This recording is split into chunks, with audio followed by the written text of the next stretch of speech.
Believe it or not, shutter speed is one of those things that you need to get right in order for your film to look professional. But it's also the most simple thing to get right if you're aware of it, and also the most simple to get wrong if you're not.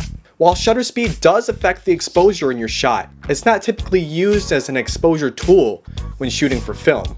It can be for photography, but generally not for video. Today on Digital Film Dojo, we're going to dive into what exactly shutter speed does, how it affects your shots when you change it, and the general rules to follow when you're using shutter speed in your camera. My name is Brian, and I'll be your sensei for today.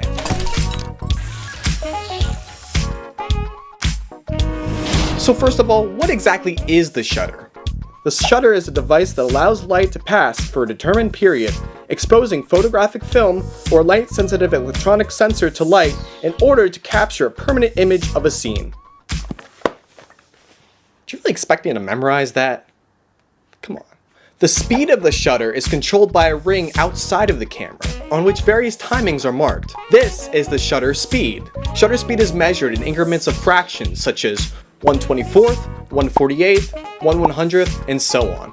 Pretty much all cameras will have a gear or a button that will allow you to change the shutter speed in certain increments. If it doesn't, then you need a new camera. The first thing you notice when you change the shutter speed is that when you bring it higher, your image will get darker. And when you bring it lower, your image will get brighter. If you're not a cool filmmaker like we are, your first instinct might be to use the shutter speed to get your shot to the right exposure and then start filming from there. If you're someone that does this, well, stop doing that. This is because the shutter speed doesn't just affect the exposure, it also affects your motion blur. If you bring it higher to expose, the more choppy the motion in your footage is going to look. And we don't want that. In most situations, this doesn't look right. You want your motion blur to look more natural. The sweet spot that filmmakers have found to be the most ideal shutter speed for most filmmaking circumstances is to make your shutter speed double your frame rate. So this means if you're shooting at 24 frames per second, which you most likely will if you're a cool filmmaker, you're going to want your normal shutter speed to be at 1/48, or 1/50 if you're using a Canon DSLR, because for some reason they just can't do 1/48. And in the unfortunate situation where you might have to shoot in 30 frames per second, you'll want your shutter speed at 1/60. So once you have your shutter speed at double your frame rate, just keep it there. Don't touch it. If you're having difficulty with exposure, you're going to want to use your different options instead of using shutter speed to fix it, such as your aperture, ISO, and ND filters, if you have them. You should have them. It's okay if other variables such as your aperture change throughout the scene, but in terms of shutter speed, that should really stay the same. Cutting from one angle with little motion blur to a shot with a lot of motion blur can be pretty jarring. So plain and simple, just keep it the same. Okay, we're done. Subscribe and everything. Yeah, cool. Okay, wait. There's a couple other things that we need to discuss in terms of shutter speed. While keeping it double your frame rate is the standard, there are special times where you're going to want to change your shutter speed in order to get certain types of looks for your shot. For example, action and fight scenes are frequently shot at higher shutter speeds in order to show the action a little bit more. You'll start to notice this in films a little bit more. With scenes with a lot of action, a lot of fighting going along, you'll see that they shoot it with very little motion blur in order to capture all the movement going on in the shot.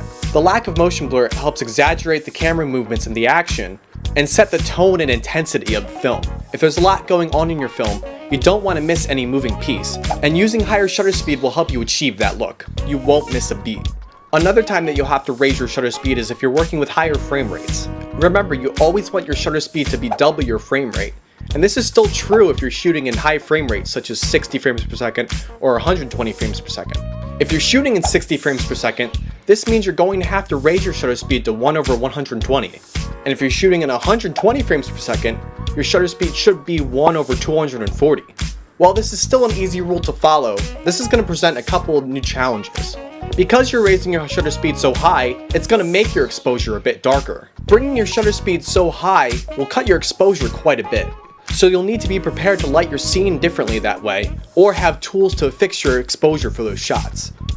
Whatever you do, don't compromise your shutter speed or frame rate just because your exposure isn't quite right where you want it to be.